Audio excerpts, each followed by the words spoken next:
Hello and welcome to the RealTime Fantasy Sports Show. I'm Jeff Paur, senior writer with RealTime Fantasy Sports, and it is time for 5 of my fantasy takeaways from week 9 of the fantasy football season. I'm going to give you 5 things that caught my eye this week.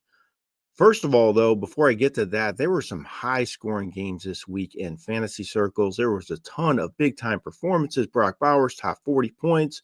We had several players go over 30 points. It was just a big week of fantasy scoring. I hope you had a lot of success in your games and you came out on top, taking advantage of some of those big fantasy games. It's always fun to see these games when they're high scoring, going back and forth. So I hope you came out on top this week. But I will get into my 5 fantasy takeaways right now, and it starts with 2 rookie running backs. I think both rookie running backs, RJ Harvey and Kyle Monangai, are going to be fantasy factors down the stretch this season. Both these guys are coming on at the right time. Sometimes it takes a little bit for these guys to get going, but RJ Harvey, he has touchdowns 3 straight games, 16 plus fantasy points, 2 straight. He had a season high 5 receptions this past week, and J.K. Dobbins hasn't exactly been tearing it up lately, so I think Harvey's going to be more involved, especially in the passing game. He showed that he's a very good receiver out of the backfield in this past game this week in week 9. So I think he's going to be a bigger factor going forward. I think they're going to want to get him involved.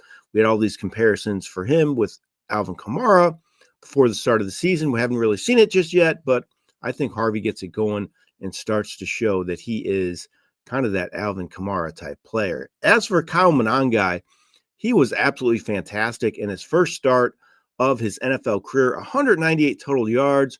He looked unbelievable. I think that DeAndre Swift is still going to be a factor when he returns to the lineup. He's actually been playing very well also, but we know that Ben Johnson wants to do kind of that 1A, 1B thing in this Bears offense. I think that's going to be the case going forward when Swift is healthy and returns to action. I think him and Monangai are really going to split the work. It's going to be the Jahmyr Gibbs and David Montgomery type situation here in Chicago. So I would not be too worried when DeAndre Swift returns to the lineup. I still think Monangai is going to be a big time factor. So I'd be very excited if I had both those backs on my team right now.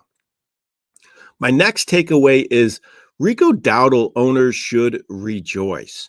They talked about giving him the lion's share of the carries this week, and it happened. He played a lot more than Chuba Hubbard in this game, and he took advantage, responded in a big way. He carried that Panthers offense against a very good, the Panthers offense, I should say, against a very good Packers rush defense. He ran for 130 yards and 2 touchdowns. He has 100-yard games, 3 of 5. Dowdle's going to be the guy in this offense going forward. Chuba Hubbard is going to play a lot more of a secondary role. Dowdle really has excelled when he's been giving a lot of chances in the running game. So I look for the Panthers to continue to do that going forward. And I'd be really excited if I was a Dowdle owner the rest of the way. My next fantasy takeaway for week 9 is any Bengals fantasy owner should be thrilled right now. Joe Flacco becoming the starter in this offense has provided a huge lift for everybody involved, including the running game. Chase Brown, he has now 19 plus fantasy points, 2 straight games now. Jamar Chase, he's suddenly the number 1 fantasy receiver once again. T. Higgins has 20 plus fantasy points, 2 of 3 games. And as for Flacco, he has 20 plus fantasy points every game he has played with the Bengals this year. He threw for nearly 500 yards in this game in week 9.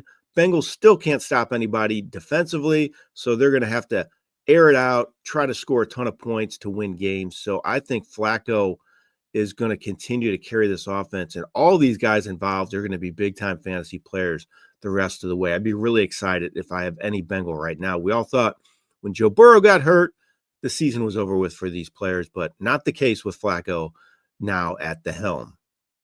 My next takeaway for week 9 is don't trust the Giants backfield.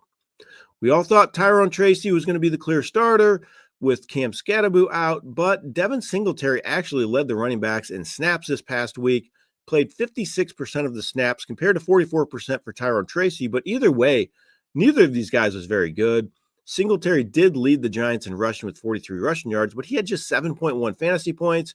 Tracy had 6.7 fantasy points.